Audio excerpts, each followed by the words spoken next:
What is going on, all of my loyal podcast listeners? Thanks so much for tuning in. It's episode 75 of the podcast. I know it's been a while, not to my choice. Unfortunately, there was tragedy in the family. We lost a real great one in Norman Christensen. Tragic death a couple weeks ago. Still in the grieving process, me and Ms. Taylor. And, it puts into perspective this podcast, which I love, and we're going to continue to do this show. But nothing else matters than the people in your life. You never know when the last time you might see someone is. Always let them know how much you appreciate them, and always keep perspective on those that mean so much to you. We're going to keep chugging along here because that's life. But had to put the podcast on hold, and that's why we did not come to you last week after Super Bowl Sunday. We're going to touch on that briefly, namely, that's come and gone, so I'm not going to hit on that too much, but do have some thoughts with Matthew Stafford, his Hall of Fame candidacy, just overall that football game, along with Aaron Rodgers, his future, Major League Baseball. Still kind of the same deal there, not really coming out of that lockout anytime soon, maybe not at least for the next week or 10 days or so, but they hopefully are making some progress. But we got a lot to hit on as far as the football world, baseball world, even the basketball world, college basketball here on this podcast. Let's get to it. Episode 75 of the podcast. One thing that I saw on Twitter when I was just going through my timeline, which I pretty much have boiled it down to just a news article or a news medium. Really, I just follow NFL reporters, Major League Baseball, different sports folks to get the news from, their publishing and their content. Not so much in reading tweets.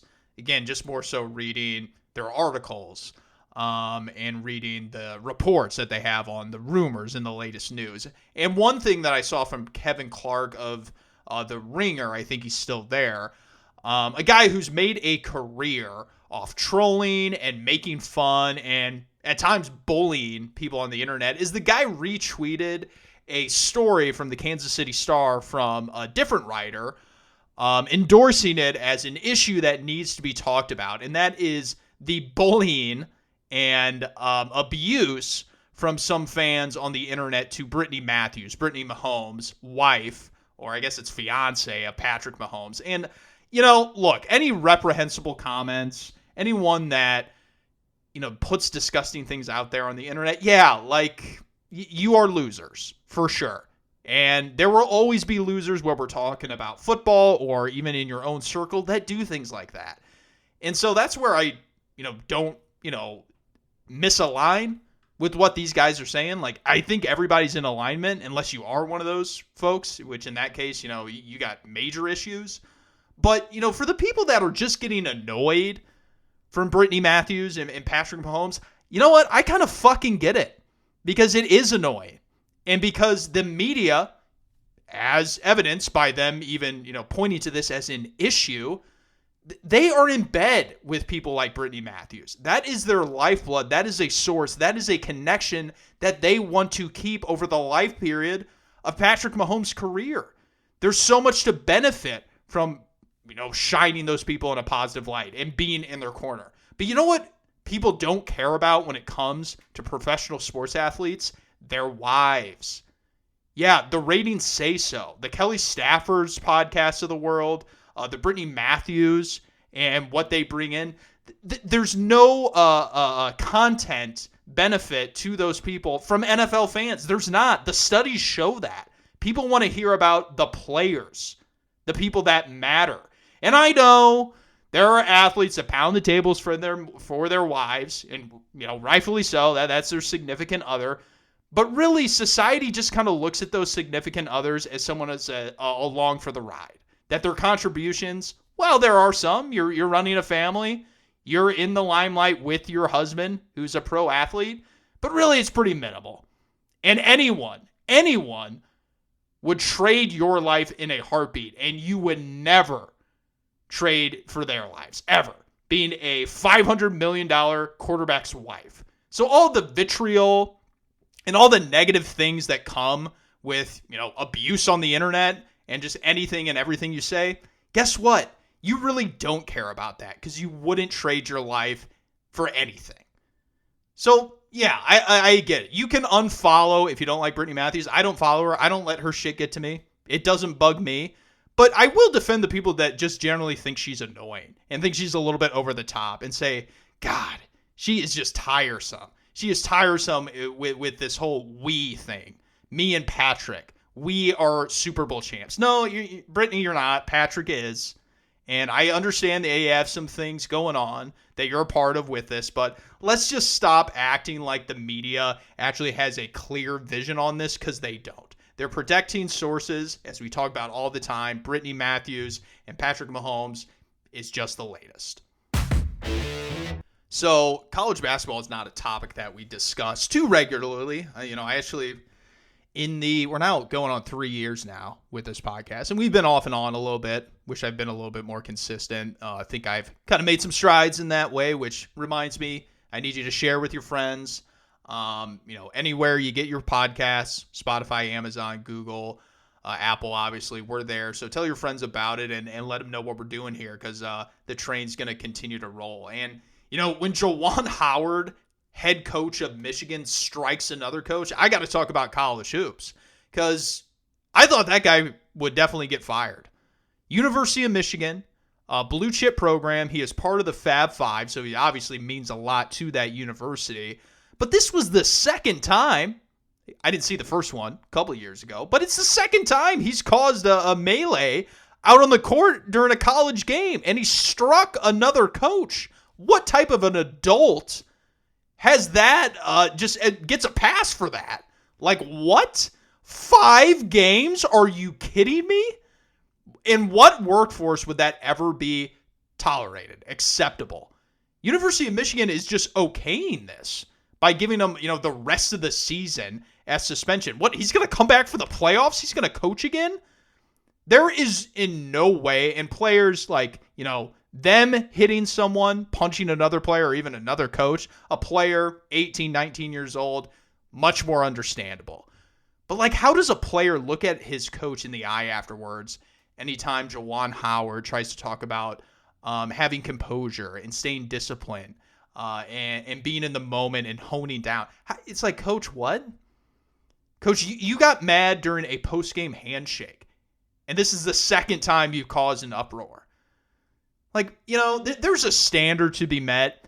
And, I remember Penny Hardaway earlier in the year had his little tangent with the media because he was mad he didn't have all his starting players, and the media was asking him what he's going to do to continue to win games. And he pretty much just blamed his roster being too young. You're out there coaching, Penny. You're coaching with your guys, and you're putting excuses out there that they're not good enough. That doesn't really bode well with coaching. But it just leads me to believe that, all these young coaches that are brought in to relate and to connect with their players because they like them, let's remember, this is a good example, that coaching is about elevating players to bring out their best in competition to win games. And yeah, it's a bonus if the coach, if he actually connects with the players, if the players like him, that's a bonus. But ultimately, there's a shit ton of cash in college basketball, and it's about winning games. And when you're out there punching other coaches, starting fights, and again, it's not like you threw haymakers and shanked them out there. I get that. Open hand slap. But when else have you seen this? Never. I can't recall. Maybe if you want to bring something up in the 80s or something, but did that coach get fired? I bet your ass he did. This is about understanding as a leader that you have to embody what your players, what you're asking of them. And, Juwan burnt his credibility. Burnt it. I don't really... Look, I'm not watching Michigan basketball every week, every Tuesday and Saturdays or whenever they play anymore. But, I could see this being a sharp downhill.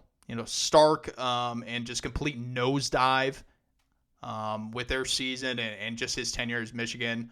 I thought he should have been fired. And I know the media is like, I'm not calling for people's jobs. No, you can call for people's jobs. You did it with Art Briles, again, rightfully so at Baylor and what he covered up. You do it when coaches suck. I can call for a job right now. Juwan Howard should have been fired. Michigan, they got it wrong. I heard a good rule of thumb when talking about the Hall of Fame, and that's if you have to think about it, that person's not a Hall of Famer. Now, there are exceptions. I believe typically even in baseball, upon further review, there is a candidacy where you're kind of like, damn, you know what? He actually was really damn good. And you know what? We got to take a second look at this. And, he actually deserves to get in. He's cleared the bar. Football, it's a little bit more off. You can just tell. You can just tell. And with Matthew Stafford, look, I think there's too many people, writers, that actually have votes in this. The Associated Press is the one that votes for the Hall of Fame. You're covering the game right now in live time. Matthew Stafford and his career. He just won a Super Bowl. He went to Sean McVay with a very good offense. He had all the physical talent in the world, but now he was paired with an identity that was more complementary with the offense, defense, and special teams with Sean McVay. He didn't have it all on his shoulders like he had in Detroit. It was Matthew save us. That was the offense with the Lions. And he never had a running back. The defense always sucked. Special teams, abysmal. Head coach, always average to below average. Caldwell was pretty good, but, his teams were undisciplined. So, look, Matthew Stafford, he put up a lot of gaudy stat totals because it was always on his shoulders. So if you look at the touchdowns, the yards, the completions, someone, when they're with the Associated Press, going to the Hall of Fame vote when the career's over, they're going to say, well, Matthew Stafford stacking up at 9th, 8th, and 7th. We got to put him in. No, you don't. There's never been a time in Matthew Stafford's career where I've actually thought teams have been winning. His teams have been winning because of him. He's had a lot of great moments, but he has thrown his team out of games way too many times. He's needed way too much help, whether that's at head coach, whether that's more at receiver, running back, offensive line. Anytime there's a deficiency on their team, he does not band-aid them and lead them to victory. I love Matthew Stafford. I think he has all the tangibles, intangibles to be great. But when it actually comes to performance, he's let me down too many times. Whereas Tom Brady, Russell Wilson, Drew Brees, there's been times where they've been dealing with less, and it's like, holy shit, these guys are still performing at their peak. Matthew Stafford has never fucking done that. I've been watching his games forever. And I think everybody is kind of in consensus that, this is not a Hall of Fame player. Yeah, the numbers tell me that he is, but the numbers lie to you. It's the same thing with Matt Ryan. Matt Ryan, based off the era that he's played in, based off the teams and how they've really just designed them over in Atlanta for all those years, he's going to have those total numbers. But that's why you, as the Associated Press or whomever, you have to reform, you have to change the way you're going about the voting process. Right now, in real time, the narrative on the season for Matthew Stafford has been what? That's what you got to remember when it comes Hall of Fame voting time. So, obviously there's a lot of votes to be, casted between now and when Stafford actually retires and, it's up for the Hall of Fame. Eli Manning here in a couple of years. I cannot wait for that one. Eli Manning does not deserve to be in the Hall of Fame. He's going to get in, and it's just going to lower the bar completely. But until then, Matthew Stafford, love the guy. Think he's, pro's pro. He's everything you want, but ultimately he's let me down too much, and it's why he's not on track to be in the Hall of Fame. Good article came out from Jason Stark of The Athletic. He's a little nutty for me. Not that he's not, good at what he does and he doesn't bring great evidence. He's just, his style, a little bit of a goofball, but that's okay. I like goofballs. I'm a little off the wall sometimes. I'm sure if I met him, would love him all the same. But he had a fantastic article, and I tried to read as much as of his stuff as I can, talking about banning the shift. I have been absolutely 100% behind this. Really, I don't know, like late 2018, 2017. It's just something that is so beneficial for both the union, the PA, which of course is, headed and still in their standoff head-to-head here with the MLB and their owners. Everybody gets a benefit to this. Ban the shift. Create illegal defense in baseball. there's too many statistics that show you that it will, one, value different types of hitters, which I know that was maybe the point that front offices were making in not banning the shift, is that, it's not really adding value or rewarding the well-rounded hitters. It's really the 3 true outcome guys that are going to get more hits. Yeah, and to that I say, great. Give those hitters more of a chance to get on base and to succeed. I like having different types of hitters. I don't want to, DJ LeMahieu or Mike Trout, or actually no, Mike Trout. That would be cool to see that many folks. But just the well-rounded guys, even the Mookie Betts, the Juan Sotos, guys that are going to give you a professional at bat all the way around, can hit the ball to all fields. Ultimately, that's kind of boring. I like that there are 3 true outcome guys. I like that there are slider-only guys that can only hit those pitches because of their slow bat speed. I think it's interesting. And really, you're just reforming it. You're really restoring it back to the regular levels that it was at. The diamond was put together in a certain way, and you put certain guys at certain spots for a reason.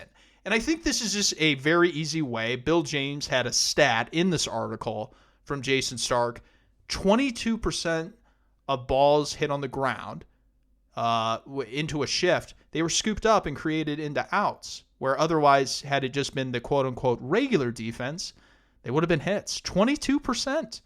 That's a lot.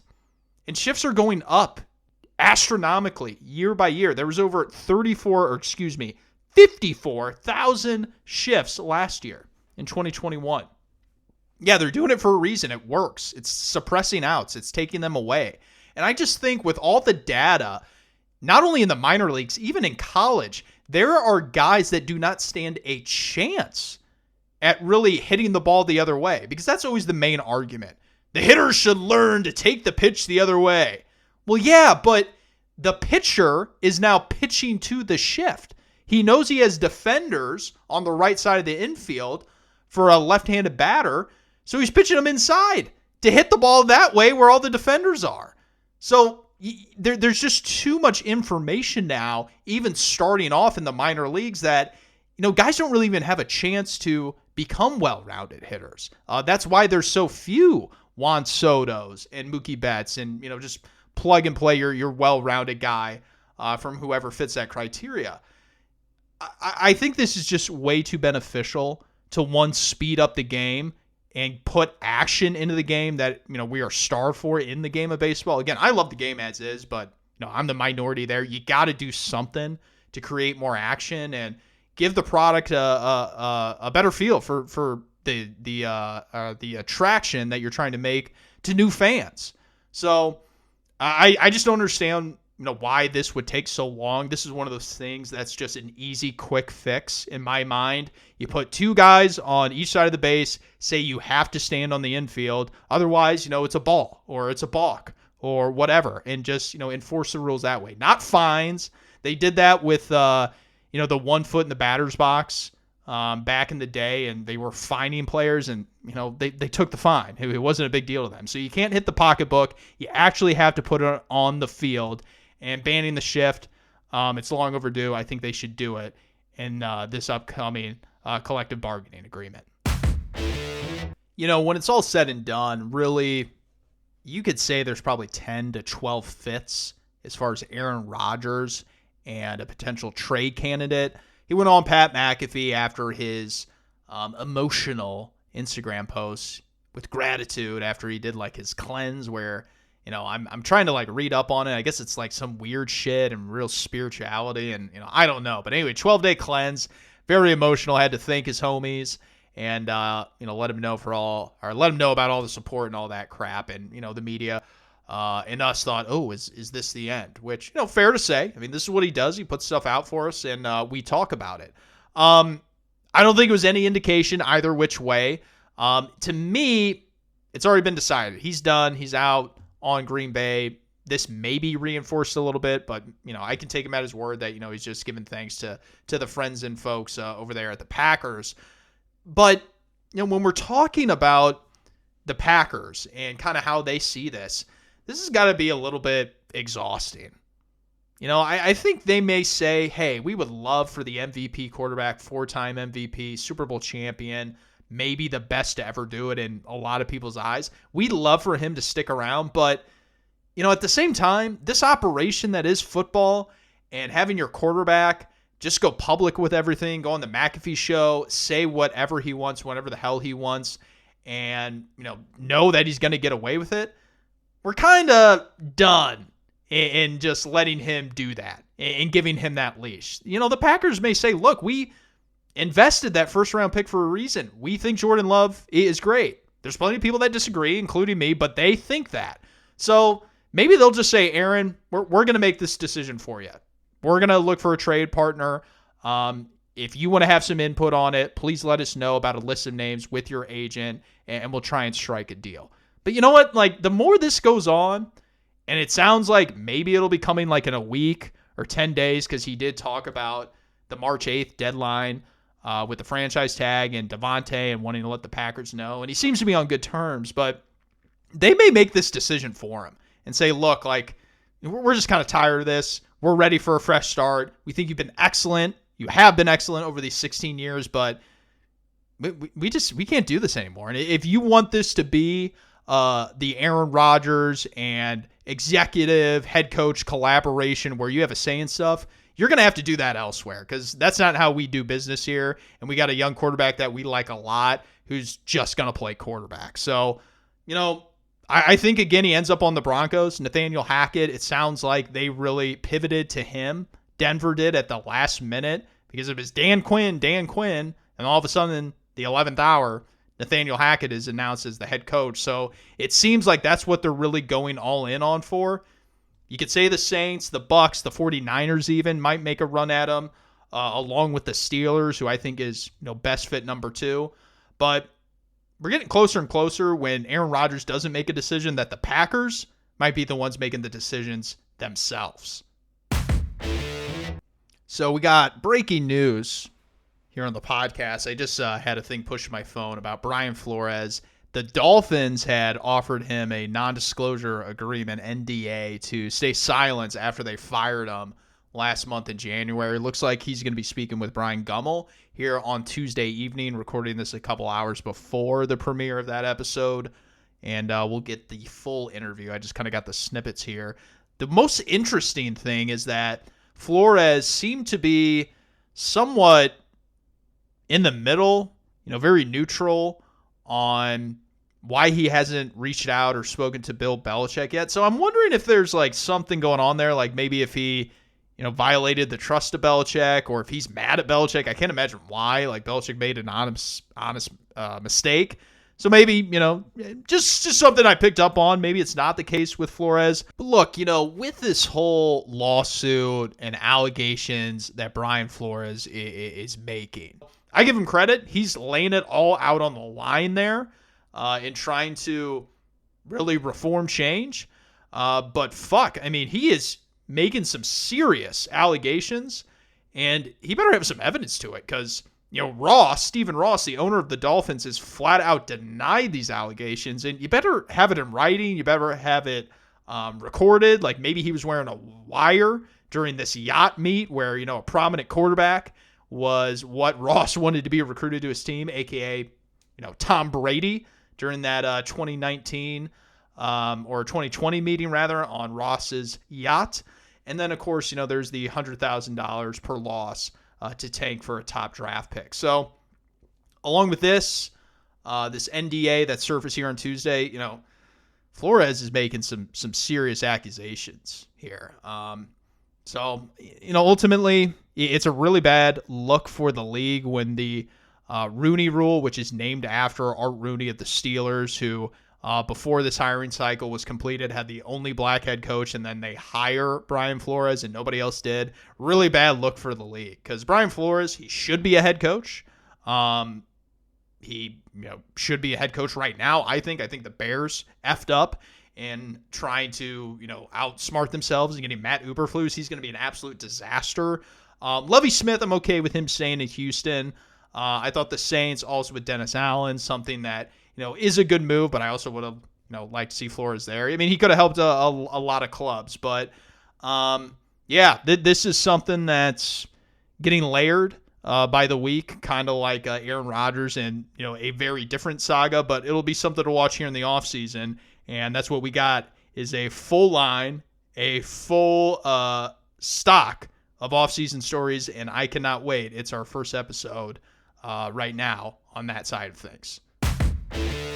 Appreciate everybody listening. Thanks so much. It's the podcast, Pete Forsey. We're back on track here after a unfortunate week and a half, 10-day hiatus. We're back to talking about what's going on in the sports world. Like I said, off-season kind of mindset right now, talking about big picture stories. Draft is around the corner, talking about off-season needs for NFL teams. And then hopefully we got some spring training. And come March 31st, hopefully April, hopefully no delay, we got Major League Baseball. I can't wait to really dive into Major League Baseball because I got some ideas on how I'm going to do the podcast around baseball because I'm a big fan. I know I do have some listeners that are actually big baseball fans, more than I actually originally thought. So, definitely want to tailor it to you guys. But if you have any suggestions, let me know. At me on Twitter, at Pete4C. Not really on Instagram or Snapchat anymore. You can hit up the text line or call line, 816-226-7483. We're going to keep on rolling. We'll see you guys next week. Thanks so much for tuning in.